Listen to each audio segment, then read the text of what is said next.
कांग्रेस के भूतपूर्व नेता आचार्य प्रमोद कृष्णन ने एक ऐसा स्टेटमेंट दिया जिससे धमाका मच गया।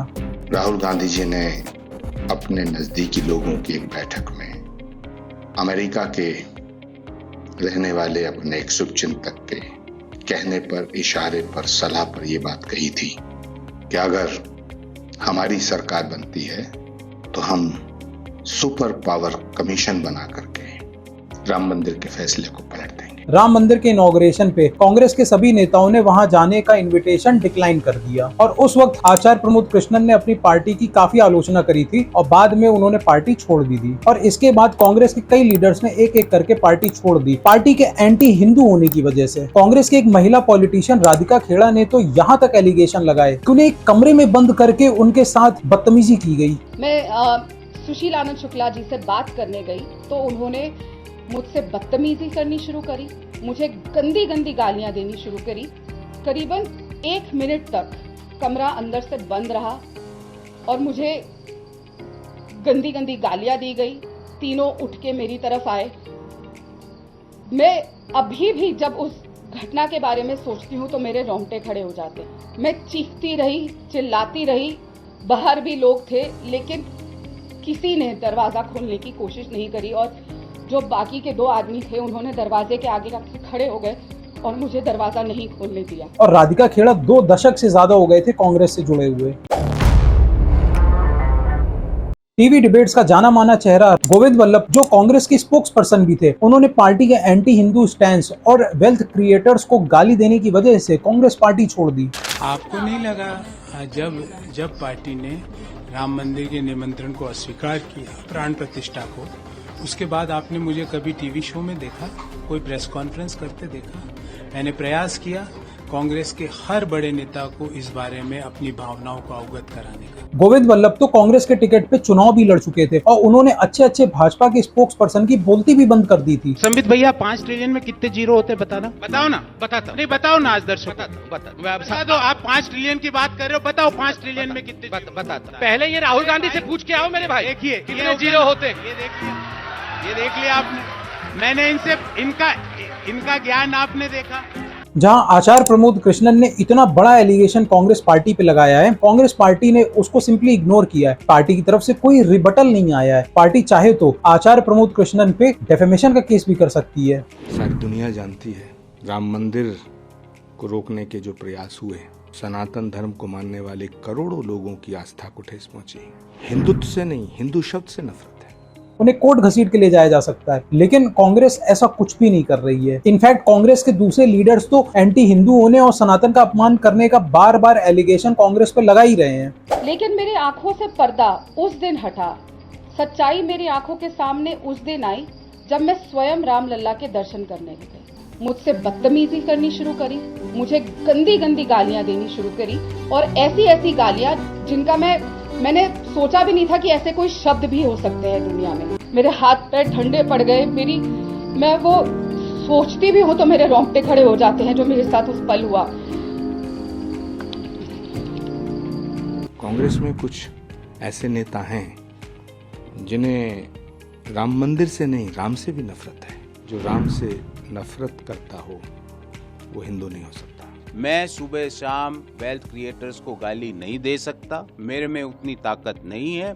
मैं सनातन के विरोध के नारे नहीं लगा सकता और मैं भगवान राम की प्राण प्रतिष्ठा में नहीं जाने वाले पापियों के साथ एक क्षण भी खड़ा नहीं हो सकता।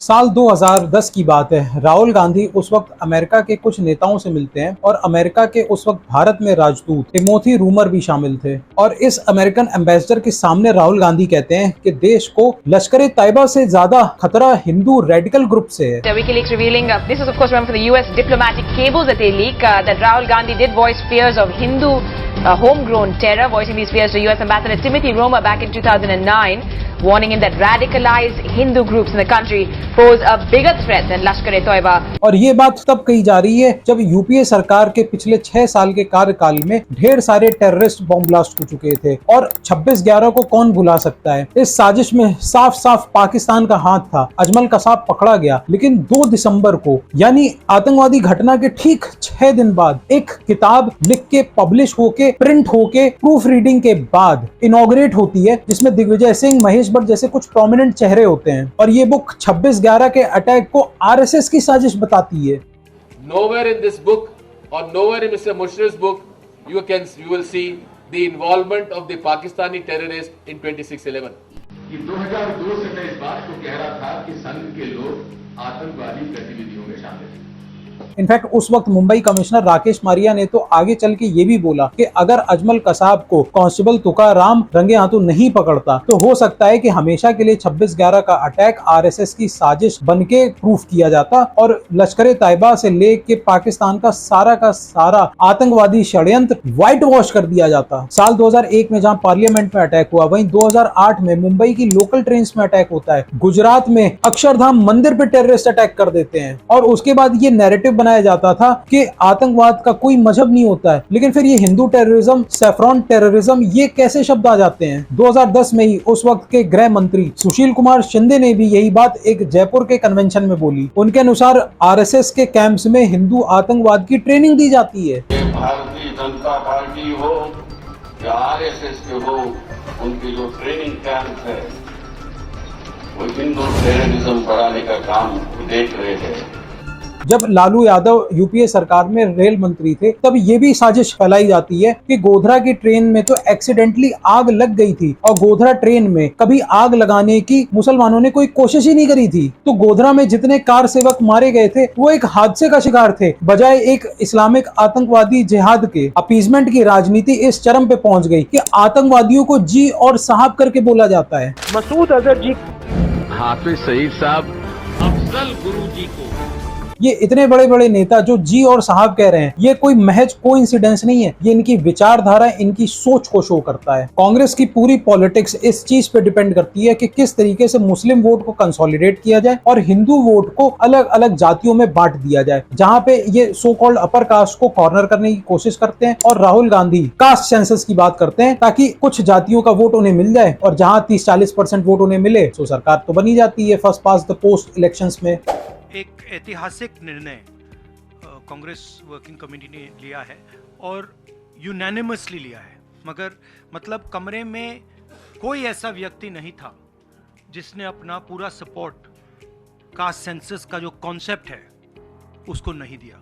किसी भी देश में जो टोटल नौकरियां होती हैं उसमें सिर्फ 2 से 3% सरकारी नौकरियां होती है। उससे ज्यादा टैक्स पेयर के पैसे से सरकारी अधिकारियों और कर्मचारियों को पैसा दिया ही नहीं जा सकता है। तो आप रिजर्वेशन कितना भी बढ़ा दें, आप कितनी नौकरी बांट पाएंगे? जब तक कि प्राइवेट जॉब्स देश में नहीं आएंगी, एम्प्लॉयमेंट कभी खत्म हो ही नहीं सकता है। अब ये वेल्थ रिडिस्ट्रीब्यूशन की बात करते हैं, जिसमें इनका क्लेम है कि ये दूसरों की वेल्थ लेंगे और उसे गरीबों में बांट देंगे।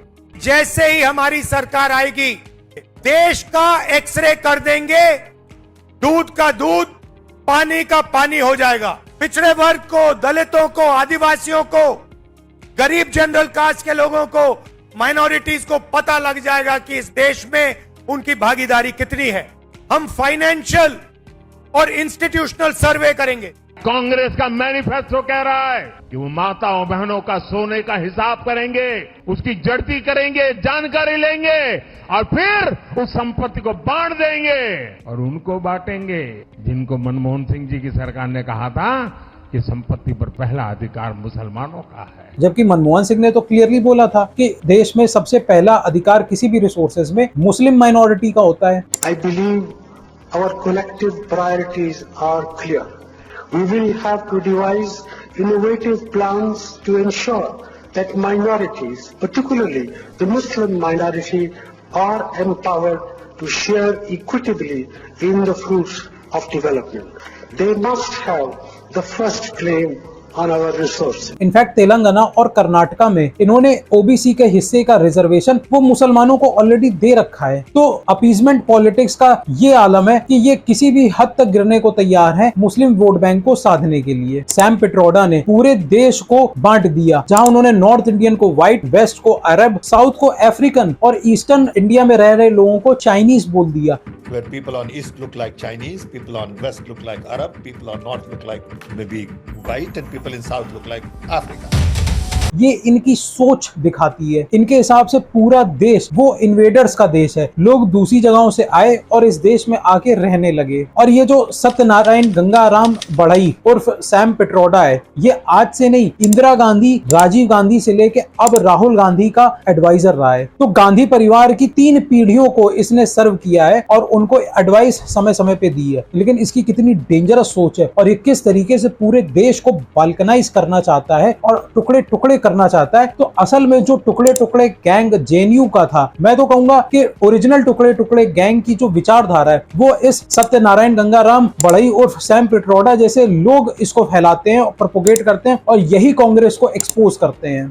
भारत तेरे टुकड़े होंगे इंशाअल्लाह इंशाअल्लाह, ये नारा देने वाले लोगों को, आशीर्वाद देने वालों को ताकत देने का पाप मेरे देश का कोई नागरिक नहीं करेगा। इतने प्रयासों के बाद आज राम मंदिर बना है, आर्टिकल 370 हटा है। कांग्रेस पार्टी राम मंदिर की तो इज्जत करती नहीं है, जबकि वो सुप्रीम कोर्ट का फैसला है, वहीं ये आर्टिकल 370 को हटाने की भी बात करते हैं। The Indian National Congress has always demanded the restoration of full statehood for what has become the Union Territory of J&K. यानी फिर से वो माहौल लाना चाहते हैं जब जम्मू कश्मीर में पत्थरबाजी होती थी। बुरहान वानी जैसा आतंकवादी वो सोशल मीडिया पे एक सेंसेशन बन चुका था और कश्मीर को देश से अलग करने की डिमांड उठती थी। इनफैक्ट मणिशंकर अय्यर जब पाकिस्तान जाते हैं, जहां एक तरफ मोदी जी ने अपने इंटरव्यू में साफ साफ बोल दिया है कि उन्हें पाकिस्तान से अब कोई गिला शिकवा नहीं है, वो अपना अलग हो चुका है, अपना चैन की 2 वक्त की रोटी खाए। इंडिया को पाकिस्तान से न लड़ाई करनी है, न बातचीत करनी है, न कोई ट्रेड करना है, न कोई निगोशिएशन करना है। पाकिस्तान उन्होंने अपना अलग देश 47 में ले लिया हमसे, अब वो अपना करे, भला करे, अच्छा करे, वो अपना 2 टाइम की अच्छी रोटी खा ले बस। मुझे कोई उसमें समय गंवाने की जरूरत नहीं है, हम बहुत आगे निकल चुके हैं। वहीं मणिशंकर अय्यर जाके कहते हैं पाकिस्तान में, जो कांग्रेस के इतने बड़े लीडर हैं, कि अगर पाकिस्तान को इंडिया के साथ ट्रेड रिलेशंस करने हैं, फॉर्मल नेगोशिएशन करने हैं, तो कांग्रेस पार्टी को सपोर्ट करें। ये कि वो भी एक सॉवरेन मुल्क है और कि उनकी भी इज्जत है, और उस इज्जत को कायम रखते हुए आप उनसे जितनी कड़ी बात करना चाहते हो करो, लेकिन बात तो करो। बंदूक को लेकर आप घूम रहे हो, उनके एटम बॉम्ब है, ये भी है, लेकिन यदि आपने उनसे बात की, उनको इज्जत अफजाया, तो तभी जाकर वो अपने बम के बारे में नहीं सोचेंगे। यानी यहाँ एक ऐसा लीडर है जो पाकिस्तान यानी एक दुश्मन देश में जाके बोल रहा है कि भाई तुम हमारी पार्टी को सपोर्ट करो। और ये वो लीडर है जिसकी बेटी को दिल्ली की सोसाइटी वाले खुद उसके घर से निकालने की बात कह रहे थे, क्योंकि वो राम मंदिर की ना सिर्फ विरोध कर रही थी बल्कि भगवान राम की बेइज्जती भी कर रही थी। कांग्रेस के दिग्गज नेता मणिशंकर अय्यर की बेटी सुरन्या अय्यर ने राम मंदिर निर्माण के विरोध में 3 दिन का व्रत रखा और ऐसा कहा कि उन्होंने सनातन के खिलाफ अपशब्द सोशल मीडिया पे पोस्ट किए थे। अब इस मामले को लेकर सोसाइटी ने सुरन्या अय्यर और मणिशंकर अय्यर को पत्र लिखा है और ये कहा है कि वह सार्वजनिक रूप से अपने बयान के लिए माफी मांगे, नहीं तो सोसाइटी छोड़कर जाएं। सुरन्या अय्यर दिल्ली के जंगपुरा इलाके में रहती है। उधर इस मामले को लेकर सुरन्या अय्यर ने सोशल मीडिया के जरिए अपनी सफाई दी है। कांग्रेस नेता की बेटी सुरन्या अय्यर ने फेसबुक पर पोस्ट लिखते हुए कहा है कि संबंधित रेजिडेंट वेलफेयर एसोसिएशन RWA जिस कॉलोनी से है वहां मैं रहती ही नहीं। दूसरी बात यह है कि मैंने फिलहाल मीडिया से बात ना करने का फैसला किया है, क्योंकि अभी भारत में मीडिया केवल जहर और भ्रम फैला रहा है। आप सब मुझे जानते हैं, मैंने भारत में अब तक अपनी सारी जिंदगी लगभग 50 वर्ष के दौरान सभी राजनीतिक दृष्टिकोण के लोगों के साथ पढ़ी हूँ, काम किया है और एक्टिविज्म किया है। फिलहाल मैं अपनी बातें अपने फेसबुक और यूट्यूब पेज पर रखूंगी ताकि आप स्वयं शांति से इसके बारे में सोच सकें। मैं मीडिया सर्कस से बचने की कोशिश कर रही हूँ, क्योंकि मेरा मानना है कि भारत में हमें एक बेहतर प्रकार के सार्वजनिक संवाद की आवश्यकता है। और यही नहीं, उसने मुसलमानों के पक्ष में उपवास भी रख लिया। सुरन्या ने अयोध्या रामलला की प्राण प्रतिष्ठा के बाद एक फेसबुक पोस्ट किया था।